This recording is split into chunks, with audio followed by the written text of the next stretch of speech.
Assalamualaikum warahmatullahi wabarakatuh. Selamat pagi peserta didik ibu semua. Apa kabar? Semoga kalian semua dalam keadaan sehat walafiat. Baiklah, hari ini kita memasuki pertemuan ketiga. Materi kita adalah karakteristik perusahaan jasa.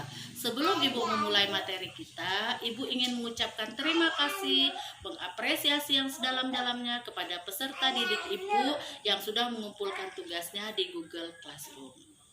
Apakah kalian mengalami kesulitan dengan materi minggu lalu?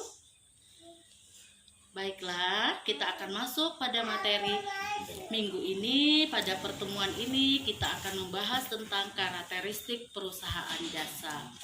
Nah, ada yang tahu apa itu perusahaan jasa? Perusahaan jasa itu adalah perusahaan yang menjual barang yang tidak berwujud tapi bisa dirasakan manfaatnya. Seperti apa perusahaan jasa itu? Mana contoh perusahaan jasa itu? Sangat banyak sekali di sekitar kita perusahaan-perusahaan jasa. Tapi sebelum kita masuk ke contoh perusahaan jasa, mari kita bandingkan dulu apa perusahaan jasa dan apa perusahaan dagang supaya tidak terjadi kesalahan persepsi atau kesalahan mengartikan.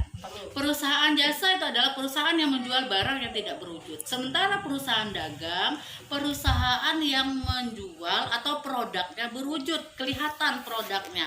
Perusahaan dagang itu perusahaan yang membeli barang dan menjualnya kembali tanpa melakukan perubahan wujud. Nah, itu perusahaan dagang. Perusahaan jasa, perusahaan yang menjual produk barang yang tidak berwujud. Apa contoh perusahaan jasa? Barangnya nggak berwujud tapi bisa kita rasakan manfaatnya. Nah, contohnya adalah apa yuk? Satu, salon. Benar, iya, salon adalah perusahaan jasa.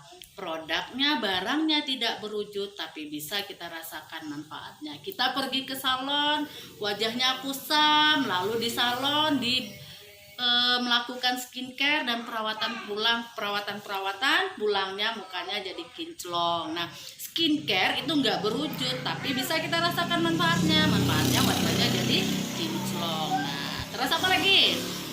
Bengkel. Bener, bengkel adalah perusahaan jasa. Barang yang dijualnya nggak kelihatan wujudnya tapi bisa dirasakan manfaatnya. Apalagi selain itu?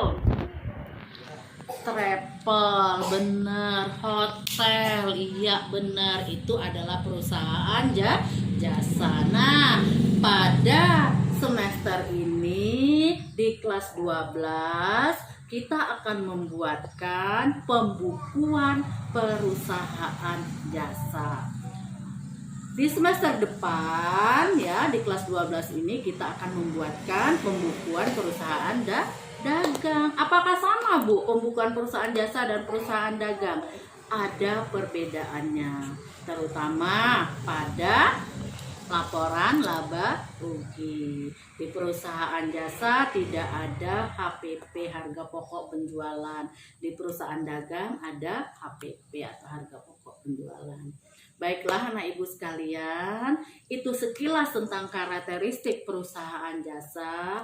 Untuk lebih memahami materi ini, ibu sarankan kalian membuka buku paket yang kalian pegang yang diberikan oleh sekolah. Kalian juga bisa search di Google atau di sumber belajar lainnya yang relevan dengan materi kita. Terima kasih atas segala perhatiannya. Untuk tugas bisa kalian lihat nanti di Google Classroom. Ya, sebelum ibu akhiri, ibu mengingatkan kembali prokesnya harus tetap dilaksanakan. Prokes harus tetap dilaksanakan walaupun sebagian dari kita sudah divaksin karena kita hidup masih berdampingan dengan COVID-19. Oke, terima kasih atas segala perhatiannya. Wassalamualaikum warahmatullahi wabarakatuh.